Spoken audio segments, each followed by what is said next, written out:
Okay. Will work. I'm good. Morning. Are they practicing outside? You don't want to go outside, do you? I mean, I got my rain jacket. No, I think we're going to be inside.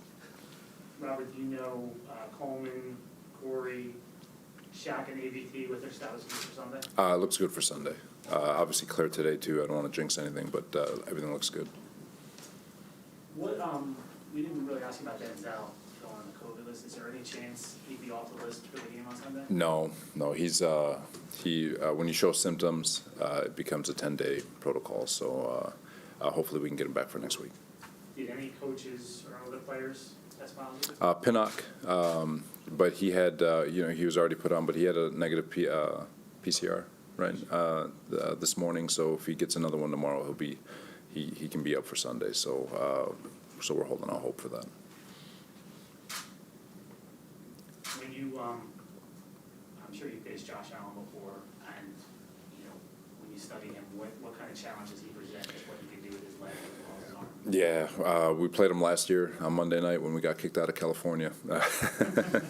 But he's a special young man because he can play quarterback, and by that I mean get the ball where it needs to go quickly, and then he can play off schedule. And so the issue, or not the issue, but the challenge in playing Josh is the fact that you've got to defend two plays in one. So there's a play in timing, and then there's Josh Allen scrambling around. And so we got to be great up front with regards to our rush lanes and keeping them in the pocket.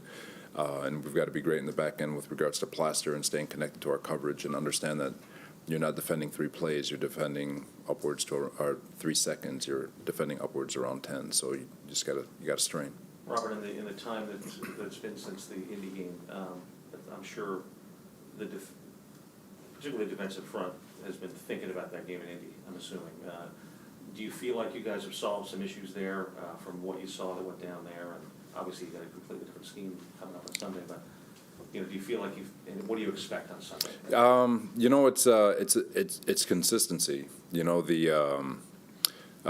Coming out of the bye week or after the Cincinnati game, I think we're 7th in yards per play allowed, yards per rush.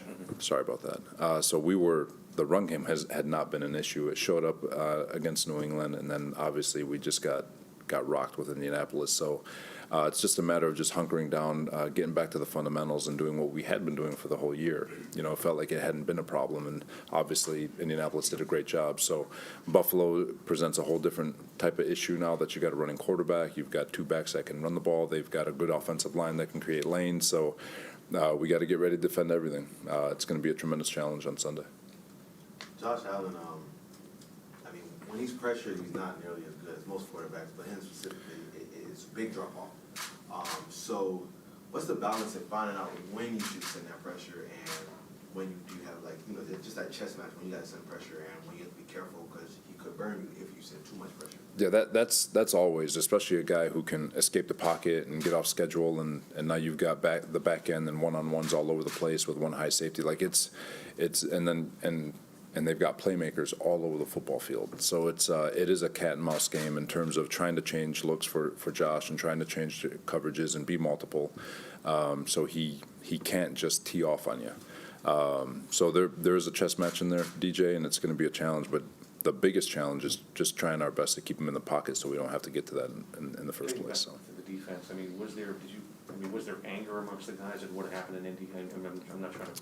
No, that's okay. There's those 260 in rush. Yeah, no, there's I think it's more embarrassment. I've said it before. I'd rather see 500 yards passing than 250 yards rushing. It feels different, and the run game is a matter of wills. It's mind over anything, and it's strain, and it's fighting for every gap. It's fighting for every yard. So I think the defense, our defensive guys take a lot of pride. The players throughout the NFL have a lot of pride, and so to have that happen to them, I think they're really excited to get back Sunday to see to get it fixed. Did you watch last night's game at all, by chance? No. The Bills' defense putting up some impressive numbers. What do you see when you study them? You see a team that's been together for 4 years. They've done a really nice job. They play within the scheme, and when we look at Buffalo, we're very similar schematically, defensively. A lot of respect for Sean McDermott and the stuff that he's done throughout his career. They're very, very, very well coached. And then on top of it, you've just got these really good playmakers who understand exactly what's being asked of them. So their stuff is tight. I mean, it is airtight, and they don't give you a lot of space. They're going to make you grind for every yard. They're going to make you grind for every completion. Because they know exactly how to trigger, and you can see it in the efficiency at which they play, the way they call the game, the aggression at which they play. So definitely a really good group and deserving of all the accolades they have. Robert, they played a game this season, I can't remember which one, but I was talking to Leslie Frazier about it, where they played nickel every snap. You're nodding. Have you ever done that, or I'm sure you've heard of it? Yeah. But what does that tell you about the way, a team feels about its defense? Yeah, it speaks volumes to the nickel, who's a phenomenal football player, and I know he's battling concussion. Yeah, I know he's battling concussion, and hopefully he's okay. But he'd be one of those guys who's hard to take off the field. We've been, with the injuries we've had at linebacker, we've been playing a lot of nickel with Michael, and our respect for him. So it's not abnormal when you're trying to just get your best 11 on the football field, but it's more credit to Tyron than it is anything else in the way they play. With young players, you're playing so many young players on defense, and the theory is they'll get better with time. How do you determine with these guys whether time is going to make them better, or these guys in some cases just don't have it? How do you make the determination so you don't go with someone for a really long time who might not, the light bulb might never come on? Oh, that's a great question, a really good question, because there is balance. I believe 3 years. Players, the league operates in 3 years, and it's one of those deals where you get these young guys, you give them an opportunity, and the light bulb a lot of times hits in that second year, third year, sometimes first year.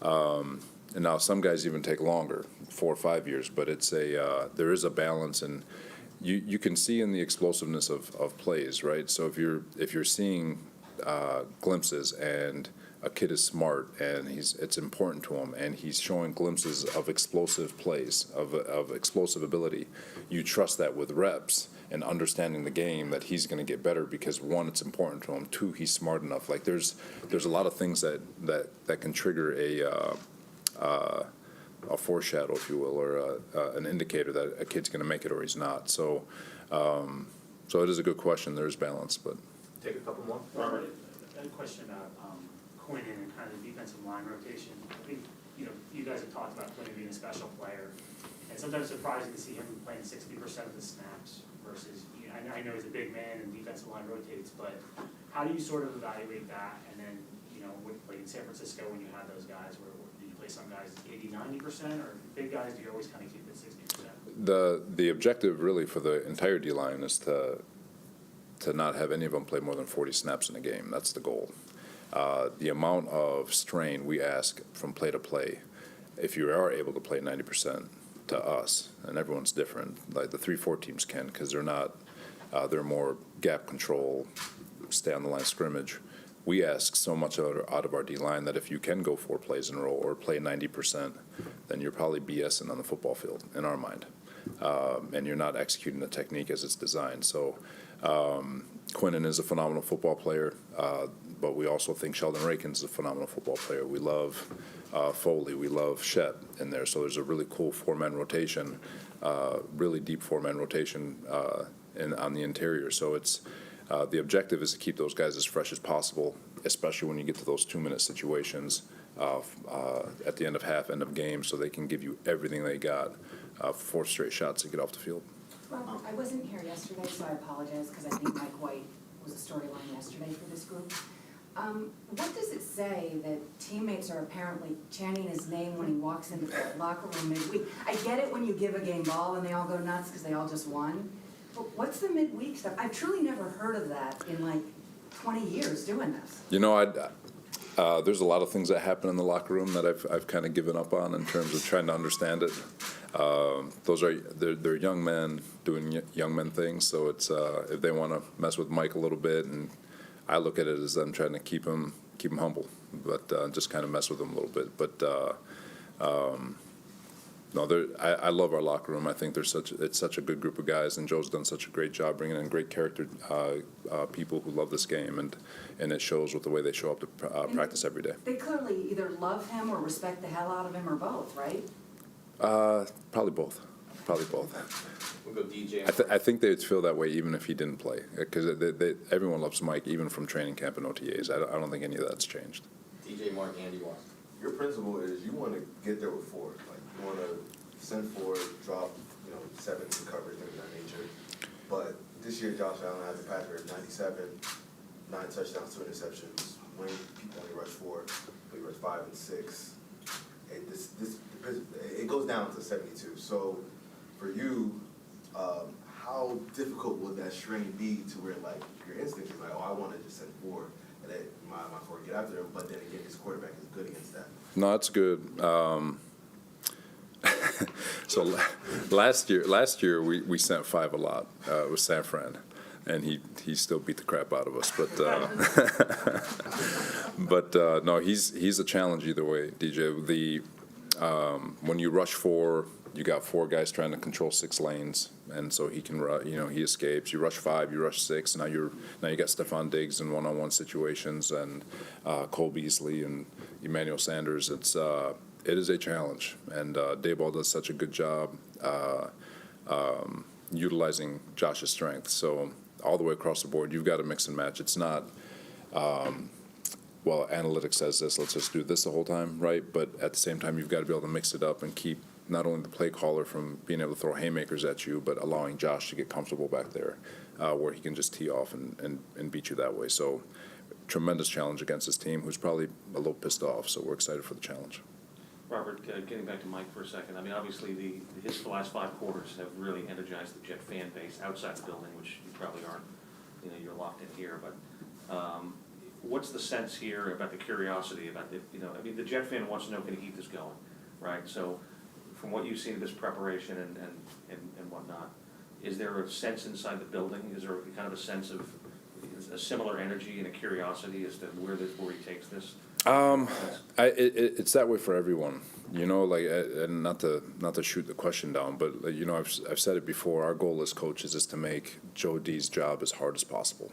That is our job, to make his life miserable with the cap, make his life miserable with trying to keep guys under the cap. Like, that's our job, and so the focus is to help Mike do his absolute best to get the O-line protecting, to get run lanes in the run game, get the running backs going vertical, get the receivers open. That's our job, and if Mike does a great job and makes Joe's job harder, then we did our job. So, going back to the developmental thing, we always talk about quarterbacks and how you don't want to put them out there too soon because you could damage your development. But on the defensive side of the ball, you guys have had so many injuries that I'm sure there's guys out there before you wanted them to be out there. So how do you protect them from having an experience that could maybe shape their career?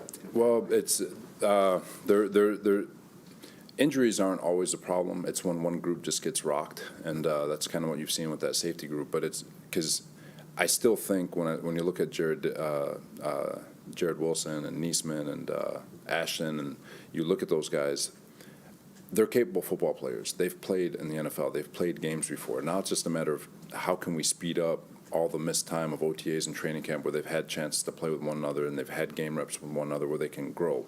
And so they're going to get better. All right, whatever it is, that's what I believe. It's that whole A to Z thing. But when it comes so quick, where there's 2 new faces in there at one time, there's an escalation in terms of, do we protect them? Yeah, you have to. But at the same time, there's going to be times where they've got to go make a play, because if they're being protected, it means there's a lot of stress on somebody else, and you have to be able to distribute the stress along the defense evenly. I was actually going to ask about the safety group, but in relation to that, with the practice squad rules being the way they are, how much has that helped you guys just have some guys working in and coming off and being able to elevate, and maybe not just even at the safety group, but just being able to work the roster a little bit more and having guys? Yeah, for sure. The 16-man squad, practice squad is really a big time help. I think I'll say that for every team in the NFL, especially for us with the safety position, because we've been holding extra safeties, and it's just because of the amount of injuries we've had, and they've been getting those reps, so they're able to come in and help us out a little bit quicker. So hopefully it gets stable here over the next few weeks, and these guys get a chance to get better. Sure. The shirt? All right, so it is Salute to Service Week. And so we're recognizing a senior running back and defensive back at Hackensack. His name is Curtis Whiting. He's just been, make sure I get this one right, he's going to West Point next year, which is pretty cool. And he had unbelievable, on 14 carries, had 7 touchdowns in a game, over 300 yards rushing. I mean, Could you sign Sign some? him. be watching your tape, dog. There's a Jets defense joke that could make it. Step away. Keep the joke away. All right, thank you, guys. Thanks, guys.